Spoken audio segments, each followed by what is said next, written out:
তুষার ঝড়ে বিপর্যস্ত যুক্তরাষ্ট্রের উত্তরাঞ্চল। বৃহস্পতিবার উদ্ধার তৎপরতার সময় মিশিগানের গ্র্যান্ড রেপিডসে মারা যান এক স্বেচ্ছাসেবী উদ্ধারকর্মী। ঝড়ে ছিঁড়ে পড়া বৈদ্যুতিক তারের সংস্পর্শে আসার পর মৃত্যু হয় তার।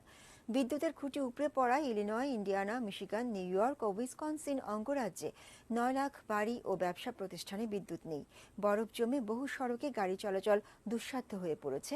বাতিল করা হয়েছে 2000-এর বেশি ফ্লাইট। মিনিয়াপোলিসের স্কুলে অনলাইনে 29,000 শিক্ষার্থীর ক্লাস নেওয়া হচ্ছে। এছাড়া নর্থ ও সাউথ ডাকোটা, কলোরাডো, মিশিগান ও ওয়াইমিংয়ে বাতিল করা হয়েছে স্কুলের ক্লাস।